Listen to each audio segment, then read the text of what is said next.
Pedro Venceslau, falando nessa abertura, a gente está vendo aqui as consequências para a visão da população sobre o governo, né? A visão da população sobre um governo que vem piorando no entendimento dessas pessoas ao longo dos últimos meses.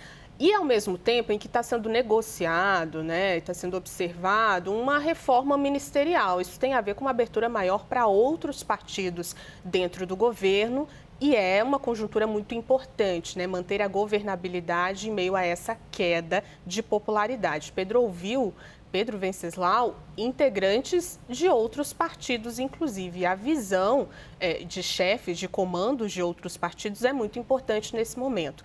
Conta pra gente quem você ouviu por aqui, Pedro. Olha, eu conversei primeiro reservadamente aqui, troca de mensagens, ainda não consegui identificar se é on ou off, como a gente diz no jargão jornalístico, porque estamos aqui nesse esforço de repercussão.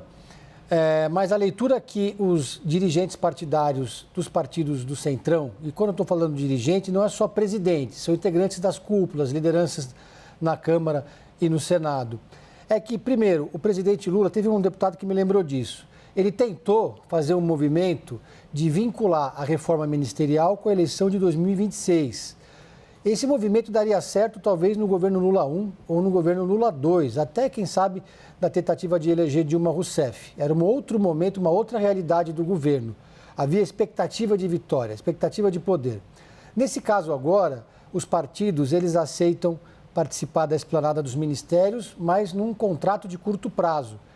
E essa pesquisa Datafolha reforça ainda mais esse sentimento dos partidos de que não vale a pena fechar um acordo no fio do bigode com o presidente Lula, já olhando para a eleição do ano que vem.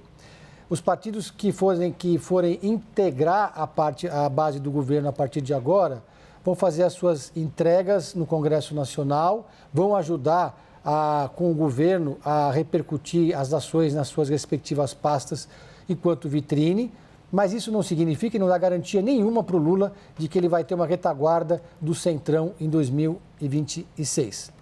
Pelo contrário, essa pesquisa agora cria ainda mais dificuldade para o presidente Lula costurar uma aliança fora da bolha da esquerda, como aquela que o elegeu em 2022. Tem uma expectativa de uma federação entre o PDT e o PSB, que, se der certo, pode ser uma espécie de base de partida para o Lula não ficar sozinho com o PT, PCdoB e PV em 2026. Mas o sonho de ter o PSD, o Republicanos ou, eventualmente, até a União Brasil ao seu lado em 2026 fica um pouco mais distante. Claro, tem muito chão pela frente ainda, muita água para rolar e o governo, com a máquina na mão, tem chance de conseguir reverter esse cenário.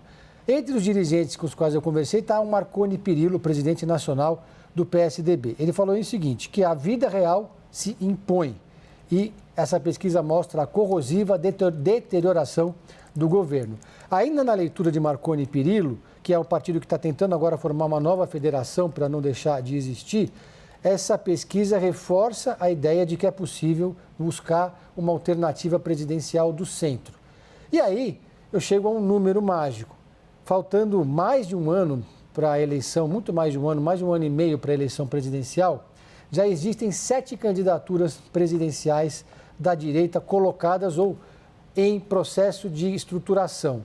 Tem o Pablo Marçal, junto com o G. Lima, né, o Gustavo Lima, o Ronaldo Caiado, o Romeu Zema, o próprio Jair Bolsonaro, que ainda não definiu qual vai ser o seu nome, o Eduardo Leite e o Ratinho. No caso do PSDB, o candidato é o Eduardo Leite, então o Marconi Perillo acredita que se abre uma avenida novamente para uma candidatura moderada de centro. A reforma ministerial, que deve começar logo depois do Carnaval, certamente já vai começar contaminada por essa pesquisa.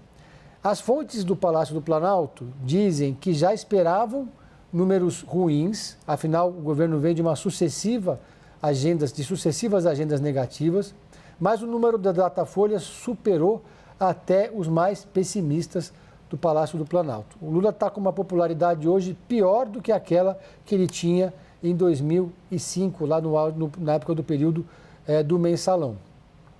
Então, o presidente agora chegou, digamos, ao seu fundo do poço da popularidade.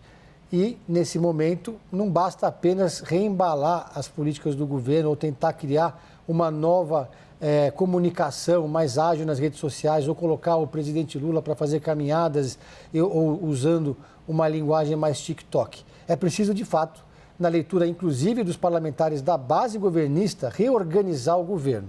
E mais, o presidente Lula precisa fazer algo que ele não faz mais com tanta energia nesse governo como ele fazia nos 2 primeiros.